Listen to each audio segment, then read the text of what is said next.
Hey guys, just here doing a really quick video. This isn't going to be like a deep discussion or anything. I just wanted to put out this video because I felt convicted to.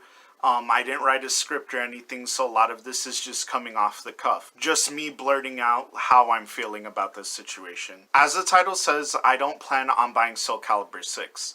That doesn't mean I'm not going to buy it in general. I probably will buy it at a later date. But as far as buying it at launch or pre-ordering the game, I just canceled my pre-order. And I don't plan on buying this game until eventually, which will happen in a year or so, the game will drop to like anywhere between 10 and 20 bucks used at even GameStop. So let me give you some background information. So Calibur 6 was probably one of my most anticipated games of 2018. What immediately got me hyped for the game was seeing new characters. For me personally, the most hyped character that I thought looked overall badass was Grow. And I was ready to throw all my money at this game. But there's a few reasons why I'm not as excited or anxious to spend money on this product. For one, being that Tira is going to be day one DLC.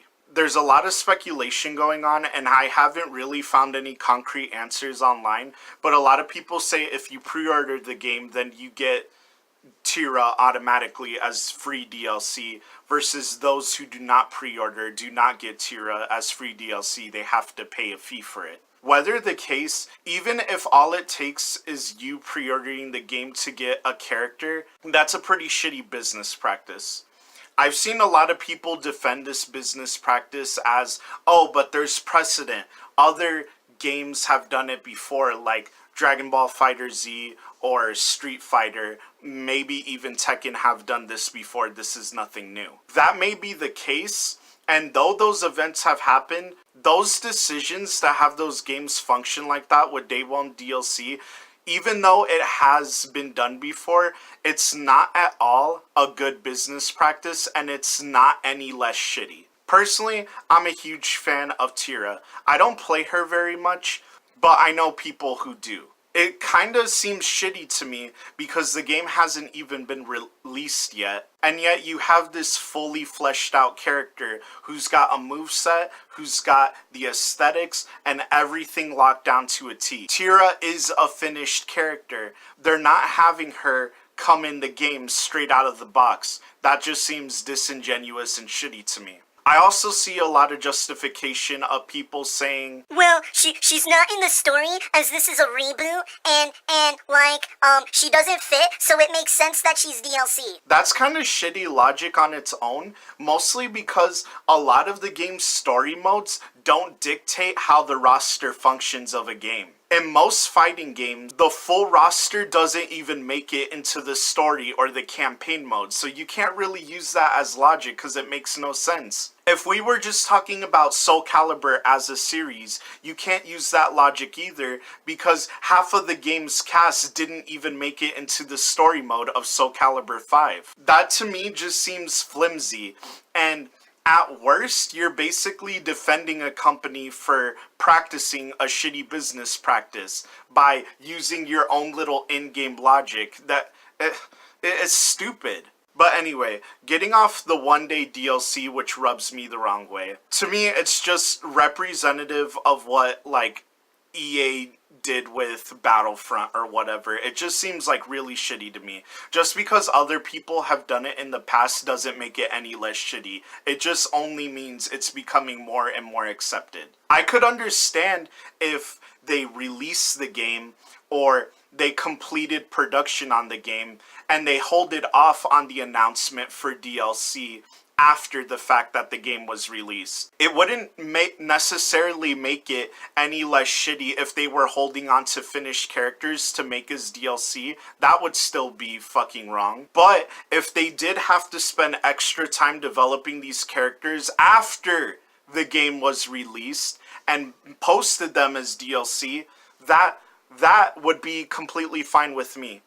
I have no problem with DLC and fighting games at all. my deal is that this is a finished product that you're gonna make people pay extra for, even though it should be in the game in the first place. So I'm not against DLC, just against situations like this. Another reason I'm not planning on purchasing is because one benefit of playing the Soul Calibur games to me is the create a soul or the create a character aspect of the game. When they release their teaser for the game, you can watch it yourself.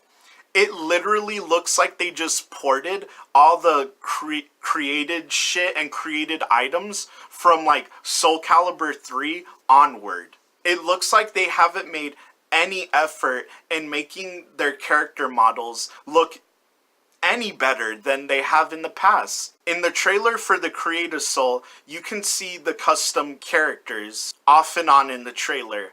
Graphically and model-wise, their actual character models, I'm telling you, they look no different from even Soul Calibur 4. It's like they made no effort to revamp it in any way. They just pretty much took all the generic elements from past games and they're like, fuck it. Let's retouch up the items and the aesthetics slightly so it fits with the current gen look, and then throw them to the fans just so they can have something to be like, woo, it's back. As there hasn't been a game in the franchise for a few years now, I would have expected a lot more from this team. I would have expected new items, different character models, something that's more ironed out and fine-tuned to be a better experience. But no, it looks like I can just basically make the same exact characters I did in Soul Calibur 5. And why would I pay $60 at launch to play a game with only a couple of new characters, a lot of characters from the cast that are completely missing or might be revealed later to be day one DLC or DLC in general, and shares the same aesthetic almost entirely as the previous game? It makes absolutely no sense to me. This honestly feels like Marvel vs. Capcom Infinite compared to Marvel vs. Capcom 3. They're not trying very hard to give us a brand new game. They're just tweaking little things and calling it brand new. Guys, there hasn't been a game for this series since the fucking Xbox 360 and the PS3. Yet, it looks exactly the same as that. It might as well be a port. I know it's not a port because it has all new content and all new yada yada, but it might as well be a port. This is fucking stupid to me. In the end, I know I might not convince anybody to not pre-order this game or not buy this game in general. I'm not trying to convince you why you shouldn't buy the game. If you want to throw your money away or burn your money or invest your money in something you'll enjoy, then go ahead, do that. I don't care. What you do absolutely does not affect any part of me. I just posted this video because I felt convicted to say something, and I wanted to explain my thought process and vent my frustrations on why I'm not going to buy this game. Like I said earlier in the video, I was really excited for this game. This was probably one of my, if not one of the most anticipated games I was expecting for a very long time. I'm a very huge Soul Calibur fan. But they just let me down, and I don't see the point in playing it or purchasing it, at least not at launch. Like I said, I'm gonna wait for it to take a nosedive for prices, and I'll probably buy it when it's worth little to nothing. That's just my opinion on the matter. I'd love to hear yours. But anyway, that's all I really wanted to say, so thanks for watching.